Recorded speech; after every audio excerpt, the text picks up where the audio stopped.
Hi Gemini! Welcome po sa ating channel. At ito ang inyong daily gabay tarot reading for April 9, 2025. Please be reminded kung naka-resonate kayo, comment down. Kung hindi kayo naka-resonate, ibigay mo po sa iba kasi general reading po ito. This is for you, Gemini, ngayong April 9, 2025.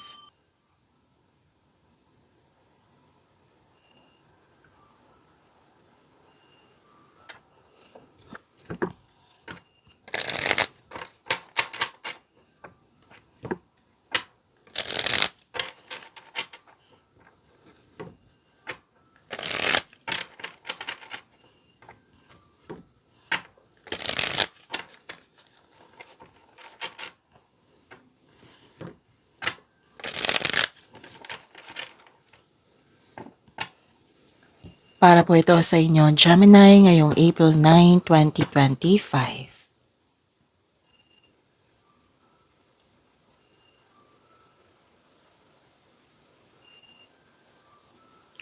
Maraming salamat po sa inyong patuloy na suporta at maraming salamat din po sa mga hindi nag-skip ng ads. Gamitin ang reading na ito bilang gabay lamang sa mga hindi pa nag-subscribe. Subscribe na po kayo at click bell notification para malaman nyo na may bago tayong video. Para sa mga gusto magpa-reading po, may lumabas dyan sa screen nyo ngayon. Panoorin nyo po at sundin ng instruction.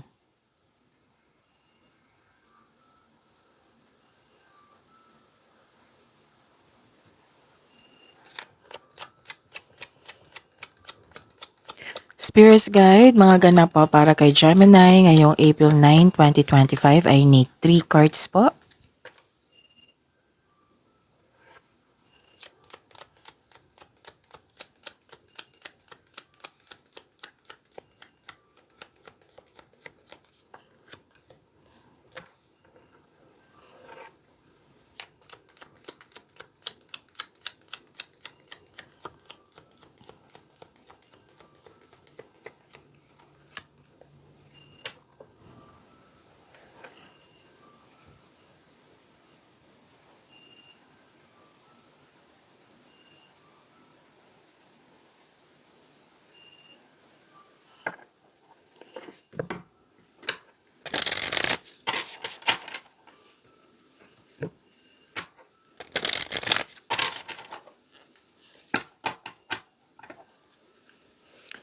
Spirits Guide, mga mensahe po para kay Gemini ngayong April 9, 2025 ay need 2 cards po.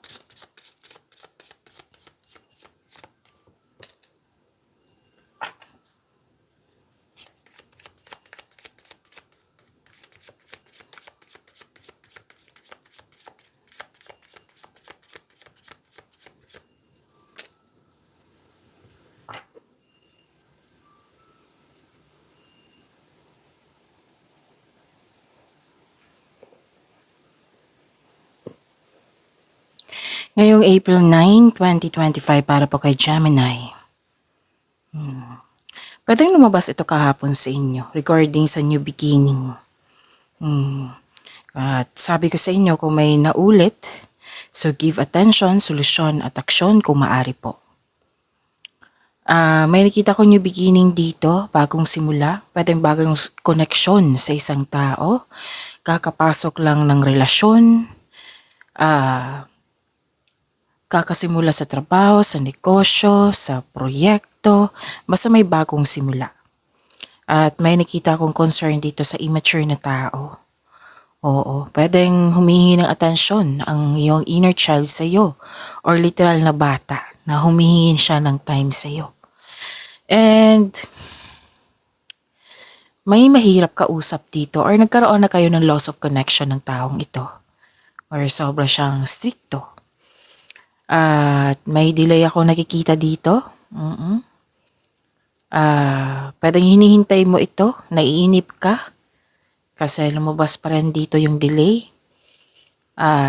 Delay sa hinihintay, delay sa paggawa ng aksyon kasi may hesitation, delay sa paggawa ng desisyon kasi may tutol or hindi ka pa sigurado. At mag-ingat kayo sa nag-o-observe sa iyo. Nag-observe sa iyo, nag-spy sa iyo. Nag-observe to kung ano yung ginagawa mo. maaring may gusto siyang kunin na information sa'yo. At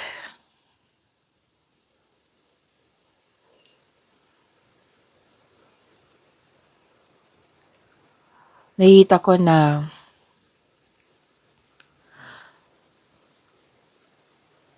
pwedeng nagselos to or inggit.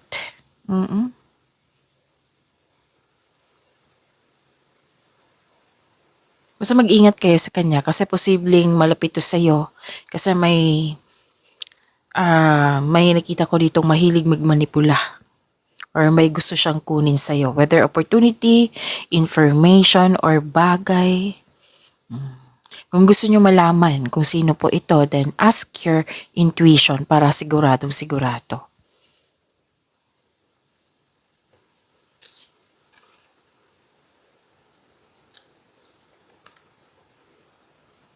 Sabi po dito, support. Seek and offer support when needed. Kung hindi na kaya, then ask for help. Kung naguguluhan ka, then ask for help. Ask for advice. Sa mentor mo, elders, wiser. Gratitude. Practice gratitude daily to attract more blessings.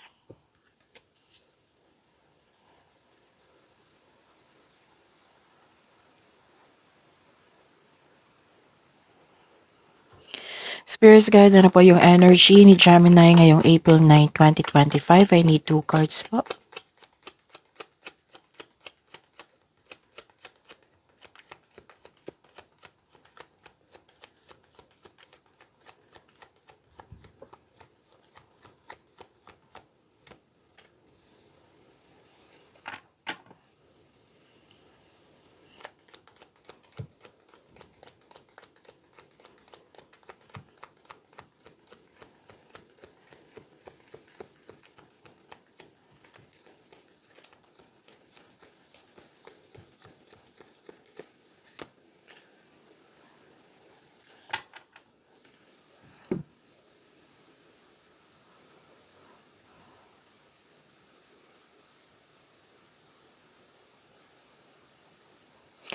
Kung may narinig kayo or may nakita kayong repeating message, like for example, nanood kayo ngayon ng April 8 and April 9 video reading nyo po, Gemini. At may napansin kayong repeating message, yan po ang ibig sabihin na pinupush ng cards niyan kasi ang ilan sa inyo hindi pa binigyan ng atensyon. So, kailangan ng atensyon, solusyon at aksyon kung maaari po. Remember Gemini, at the end of the day, alam mo na ikaw lang taong may kakayahan at responsable na gumawa ng sarili mong katotohanan at kinabukasan. So ano yung energy ni Gemini?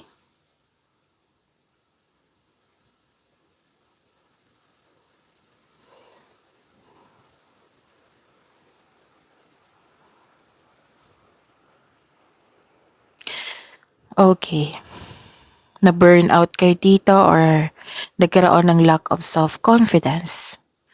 Mas nangibabaw yung takot mo of taking your work to the next level. At sabi ng card nyo dito, it's time to step out from your comfort zone. Kung seryoso ka about your growth, if you're serious about your growth, then you have to step out from your comfort zone. Alam naman natin na sa labas ng comfort zone may success. Walang success po sa loob ng comfort zone. Pwedeng may problema ka sa pera or manawalan ka ng gana sa inyong trabaho or sa mga ginagawa. May aalok ng tulong pero hindi mo tatanggapin. Feeling burnout ka sa mga ginagawa mo ngayon. So, kailangan ng pahinga dito. So, this card tells you to take a break. Allow yourself na mag-rest para ma-re-energize ka at ganado ka na sa inyong daily routine. Don't push yourself so hard. Sabi po ng card niyo po.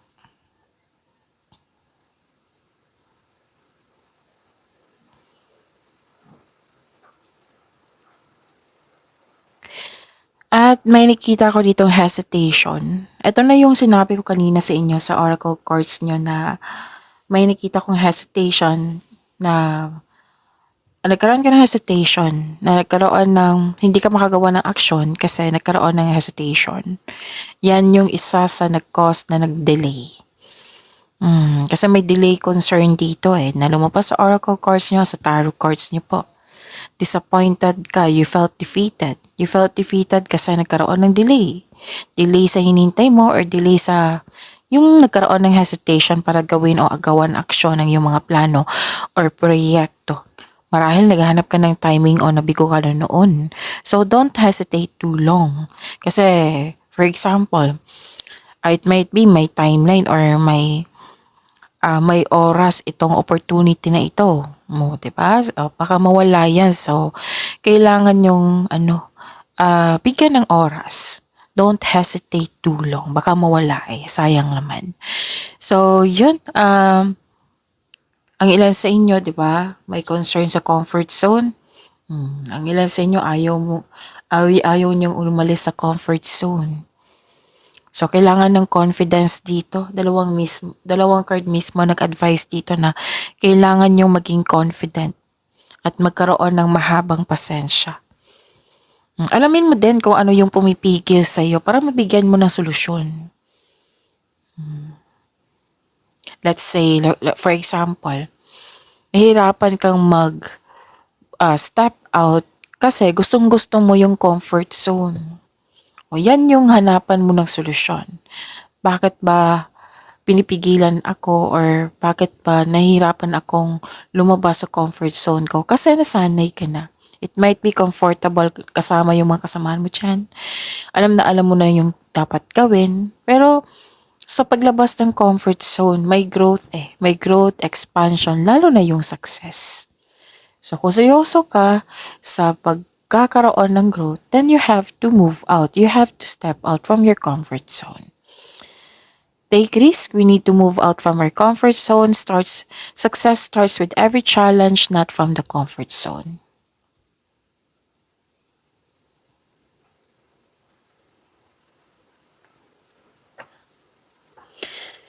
Spirits Guide, Career and Money po ni Gemini ngayong April 9, 2025. I need 2 cards po.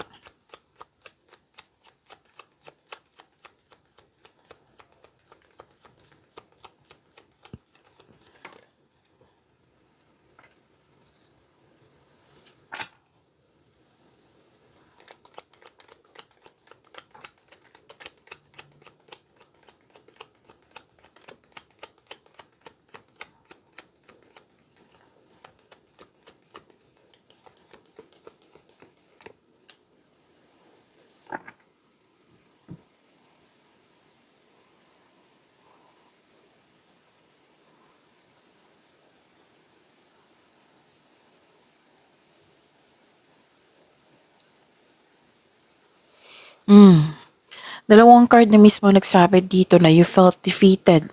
From your energy card to your career and money, you felt defeated. Nalungkot ka or nasaktan ka kasi may nakita ko ditong tuto sa inyong desisyon, which is sumabas dito sa oracle cards nyo, di ba? Isa sa nag-cause ay yung tutol sa inyong desisyon. Kaya nga, tutol sa inyong desisyon, plano, ideas, kaya nga nagkaroon ng delay. Pwedeng may loss of opportunity, loss of things, or loss of connection.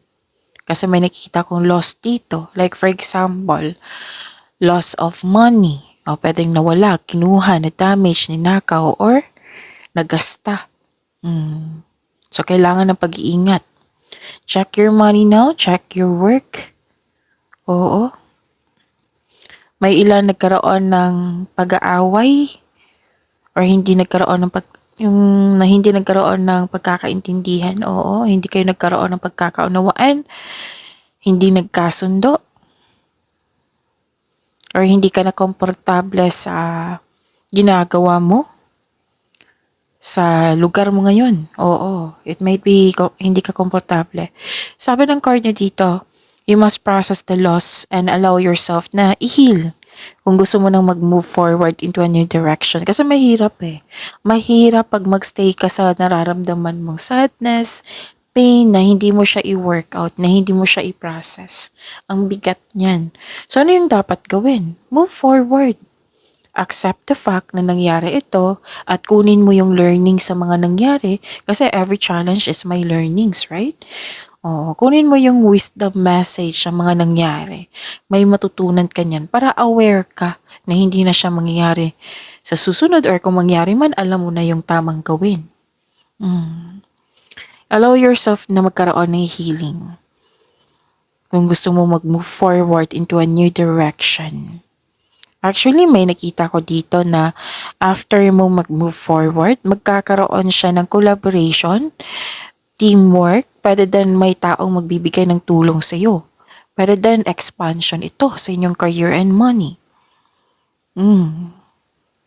So you have to accept and this card tells you to accept and free yourself from this kind of emotion, yung sadness, pain, pagalingin at palayain ng sarili. Pero nakita ko naman dito, i-process mo siya. This is good, i-process mo. Yun nga, yung nakikita ko dito na may tuto sa inyong decision, you felt defeated. Pero don't worry kasi kitang-kita ko dito na tutulungan mo yung sarili mo. At dalawa yung nakikita ko dito. Yung sabi ko sa inyo na nag-overspend sa pera. I-check nyo yung money nyo ngayon. I-monitor nyo yung pasok at labas ng pera. At overspending sa trabaho. So, ano yung dapat kailangan? Kailangan balanse. Hindi naman sinabi dito na hindi ka magtrabaho. Magtrabaho ka pero make it balance. Kasi nakita ko dito sobra sa trabaho.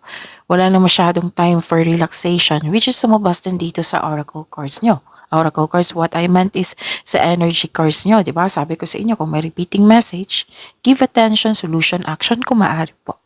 Balansehin ng oras.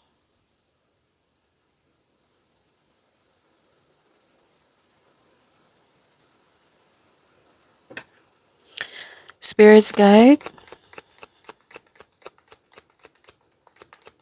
Love, life, self-love, partnership, and your message. Gemini ngayong April 9, 2025. I need 2 cards po.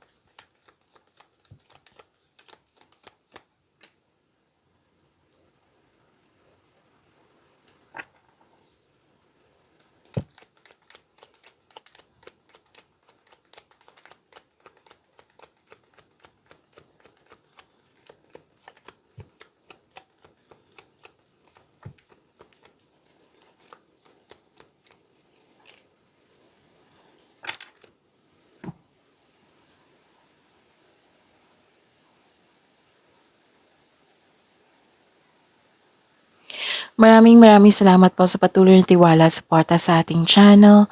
At maraming salamat din po sa mga hindi nag-skip ng ads. Okay, may nakita kong conflict, argument dito, which is lumabas naman dito siya sa energy nyo. Andito rin. Someone is giving up. Parang, pwedeng nangyari na ito, Gemini, na naalala mo yung tao na iniwan ka. Pwedeng iniwan ka ng friends, kasamahan mo, or yung ex mo. Pwedeng naalala mo. Or may nagpaalala sa'yo. It might be, may tao na tapos dumating, nagkamusta, o naalala mo. Pwede din may mangyayari ngayon, pero most likely to, naalala nyo sa nakaraan. May nakita ko dito ang paghiwalay, or nagbigay ng space, or hindi nag-usap. Yes, nagkaroon ng argument or unpleasant conversation. Parang nag-uusap dito for peaceful resolution, pero ang ending nag-away. Yan yung nakikita ko. Ang sabi po dito, itong taong ito, kung parating na lang siya naghahanap ng gulo or away, this card asks you that it is probably time to walk away from it. Pero ang nakikita ko dito nangyari na ito. Actually, nakikita ko dito, thankful ka kasi umiwas ka sa toxicity. Oo. Okay? Pwede mangyayari ngayon. Pero most likely sa inyo, nangyari na sa nakaraan na naalala nyo. Buti na lang, umiwas ako sa taong yun kasi hanggang ngayon, ganun pa rin siya. Oh. It might be nasa posisyon ako na hindi nabibigatan parate. Oh. May ganyan na realization. Basta naalala nyo. Pwedeng mangyayari ngayon or naalala nyo talaga. Pero most of you, naalala nyo. Andito pa rin yung tuto sa desisyon. Disappointed ka talaga na kasi hindi siya ayon sa inyong desisyon, plano, ideas. Mag-ingat kayo sa taong maluloko. Andito siya sa oracle cards nyo at andito rin siya. Maluloko na tao or self-centered na tao. Pwedeng lumabas talaga to kahapon sa inyo. Oo, kung hindi ako nagkakamali.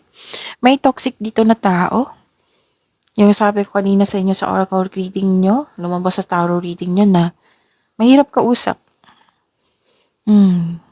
Mabilis mag-react, defensive, immature. Yan yung sabi dito, di ba? Lumabas siya dito sa tatlong cards nyo at dito rin. So, sana'y ma-overcome nyo yan, Gemini. Pag-imanin nyo po yung blessings na binigay sa inyo, Gemini. See you tomorrow. Please like, subscribe, and click po button for notification para updated po kayo sa daily tarot reading natin. Maraming salamat.